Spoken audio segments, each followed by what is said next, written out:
बहुत खामोश थी। मक्का की गलियां सो चुकी थीं। हवा में एक अजीब सा सुकून था, जैसे कायनात किसी बहुत बड़े राज के जाहिर होने का इंतजार कर रही हो। ये वो दिन थे जब मोहम्मद सल्लल्लाहु अलैहि वसल्लम पर दुख दर दुख आ चुके थे। हजरत खदीजा, जो हर मुश्किल में ढाल बनी रहें, अब दुनिया में न थीं।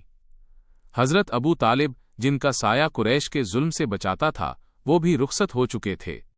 ताइफ की गलियों में पड़ने वाले पत्थरों का दर्द अभी ताज़ा था। दिल गमगीन था, आंखें नम थीं, मगर ज़बान पर शिकवा नहीं था। ऐसी ही एक रात थी जब अल्लाह ने अपने महबूब सल्लल्लाहु अलैहि वसल्लम को वो इज़्ज़त अता करने का फैसला फरमाया जो न उससे पहले किसी को मिली, न उसके बाद किसी को मिलेगी। नबी करीम सल्लल्लाहु अलैहि वसल्लम हतीमे काबा के करीब आराम फरमा रहे थे कि अचानक फिजा बदलने लगी।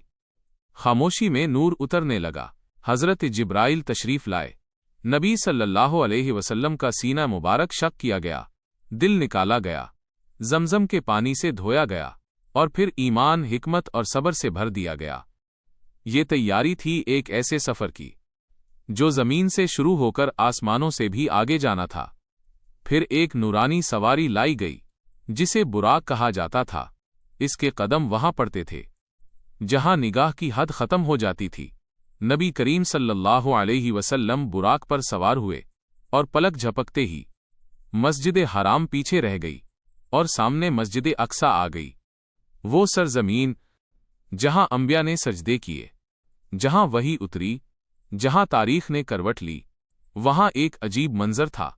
खामोश पर बावकार तमाम अंबिया मौजूद थे।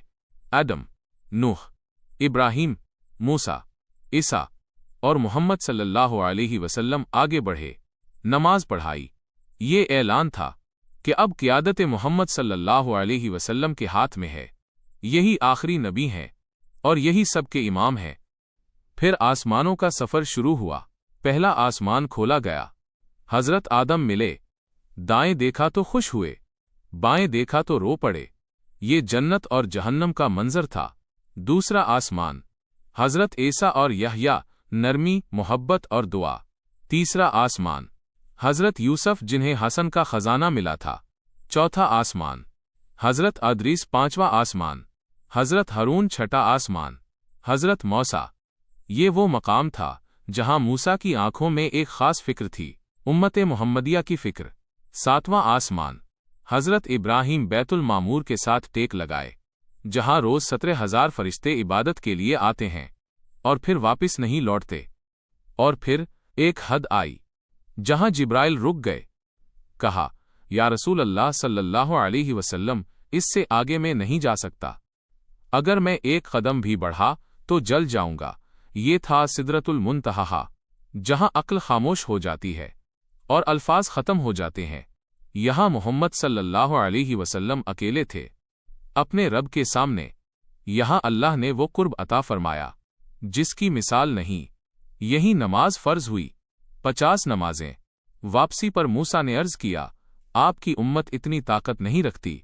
नबी सल्लल्लाहु अलैहि वसल्लम बार बार लौटे अल्लाह के हुजूर। आखिरकार 5 नमाजें, मगर अजर 50 का। ये उम्मत मुहम्मदिया पर अल्लाह का सबसे बड़ा एहसान है। और फिर वही रात, वही मक्का। सुबह हुई। जब नबी सल्लल्लाहु अलैहि वसल्लम ने वाक़या सुनाया तो लोग हंसने लगे, मजाक उड़ाया। मगर एक शख्स खड़ा हुआ जिसका ईमान पहाड़ों से ज्यादा मजबूत था। कहा, अगर मोहम्मद सल्लल्लाहु अलैहि वसल्लम ने कहा है तो सच कहा है। ये अबू बकर थे और इसी दिन सिद्दीक कहलाए। ये थी शबे मेराज, एक सफ़र जो तसल्ली भी था, इज्जत भी और उम्मत के लिए नमाज का तोहफा भी।